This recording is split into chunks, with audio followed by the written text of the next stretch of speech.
నమస్తే, welcome to Telugu రాజ్యం. నేను మీ వెంకట గన్నవరపు. స్టూడియోలో ఉన్నారు ప్రముఖ రాజకీయ విశ్లేషకులు కేఎస్ ప్రసాద్ గారు. అనేక విషయాల మీద వారి స్పందన తెలుసుకుందాం. కేఎస్ ప్రసాద్ గారు నమస్తే అండి. నమస్తే అండి. కాట్మాండ్లో జరిగిందంతా మనం ఆ రోజు మాట్లాడుకున్నాం. మీరు చెప్పారు కాట్మాండ్లో 200 మంది తెలుగు వారిని ఒక ప్రత్యేక విమానంలో అనంతపురం సభకు కూడా రాకుండా దానికి ప్రత్యేక ఏర్పాట్లు చేసి అక్కడ అధికారులతో ఎంబసీ వాళ్ళతో మాట్లాడి ఇక్కడ విదేశీ వ్యవహారాలతో మాట్లాడించి ఆ మొత్తం ఇనిషియేటివ్ తీసుకొని నారా లోకేష్ మంత్రి 200 మందిని ఏపీకి సురక్షితంగా తేగలిగారు. ఇదో పెద్ద అచీవ్మెంట్ అన్నట్టుగా కనిపిస్తుంది. మీరేం చెప్తారు? నేను ఎయిర్పోర్ట్ లోపలే ఆటోమేటిక్గా వచ్చారు. ఒకటి, కందులు దుర్గేష్ గారు చేయవలసిన పని ఈయన ఇనిషియేటివ్ తీసుకున్నందుకు. కందులు దుర్గేష్ గారికి ఇంగ్లీష్ రాదా, లేకపోతే హిందీ రాదా, లేకపోతే మాట్లాడలేరా? ఒకసారి కాంగ్రెస్లో కూడా ఎమ్మెల్యే కదా ఆయన, రాజకీయ అనుభవం ఎక్కువ ఉన్న వ్యక్తే కదా ఆయన. ఎందుకు ప్రతిదానికి తగుదనమ్మని ఈయన ఉంటారు? యూరియా సమస్య మీద వెళ్ళి ఈయనే మాట్లాడారు. దాని దెబ్బ ఏముంది? ఇప్పటికీ 25,000 మెట్రిక్ టన్నులు రాలేదు కాకినాడ పోర్టుకి.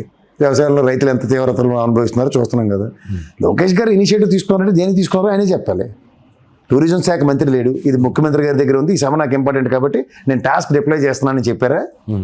అదేమైనా ఉంటే చెప్పమానండి. అన్నిటికీ నేను తగుదనమ్మా అని నేనే చేస్తానంటే ఎవరైనా చేస్తారు. అంటే ముఖ్యమంత్రి కొడుకుగా ఎలివేషన్ అంటే అవన్నీ ఎలివేషన్లే. ఎవరి పని వాళ్ళకి ఉన్నప్పుడు, ఎవరి మంత్రిత్వ శాఖ వాళ్ళకి ఉన్నప్పుడు వేరే మంత్రిత్వ శాఖలో ఇన్వాల్వ్మెంట్ దేనికి? What message you're conveying to the people around? ఇవాళ కేంద్ర ప్రభుత్వం ఆంధ్రప్రదేశ్ ప్రజలకి మేము తీసుకురావని చెప్పిందా జయశంకర్ గారు కానీ, అయితే ఫారిన్ అఫేర్స్ సెక్రటరీ కానీ?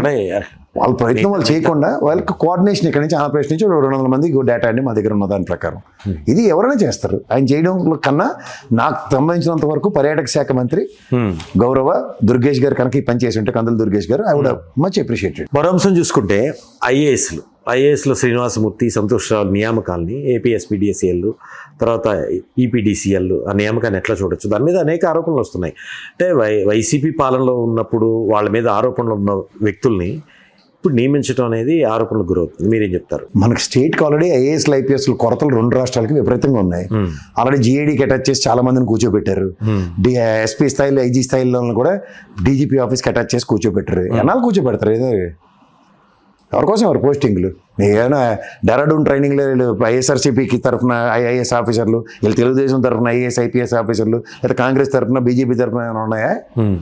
వీళ్ళకి ఆపాదించుకొని 5 ఏళ్ళు వాళ్ళు ఐఏఎస్ ఐపీఎస్లో ఎవడుంటే అడిగి భజన చేసుకునే బ్యాచ్లో 190 మంది ఉంటారు. ఏడో రేర్గా ఒకళ్ళిద్దరిని పట్టుకుని కుల ప్రాతిపదిక మీద లేదా గత ఇన్సిడెంట్స్ని రెఫర్ చేసుకుంటూ ఇదంతా టైం వేస్ట్ కార్యక్రమాలండి. వాళ్ళు ఒక పద్ధతి గల ఆఫీసర్స్ ఎవరైతే ఉంటారో వాళ్ళందరినీ ఇవాళ కాదు రేపు పోస్టింగ్లు ఇస్తారు. జేడీలకు పెట్టి ఎన్నాళ్ళు పోషిస్తారు. వాళ్ళకి కేటగిరీలు రెఫర్ చేస్తే ఖచ్చితంగా వీళ్ళకి సమాధానాలు వేరే విధంగా వస్తాయి. ఆల్రెడీ ఐఏఎస్లు చాలామంది మొన్న ఒక 2 నెలల క్రితం ఇక్కడ తెలంగాణలో ఒక మీటింగ్ పెట్టుకున్నారు. వాళ్ళు ఏటిది రోజు అని ఉంటాయి. వాళ్ళ దగ్గర నుంచి డిసెంట్ తెలియడం మొదలైతే కథల వేరేగా ఉంటుంది అక్కడి నుంచి. హలో, తెలుగు రాజ్యం ఛానల్ చూస్తున్నారా? సామాజిక రాజకీయ జీవన చిత్రణే తెలుగు రాజ్యం. అతిశయోక్తులు అసత్యాలు ఉండవు. రాజకీయ కోణం కాదు, ప్రజా కోణమే కొలబద్ద.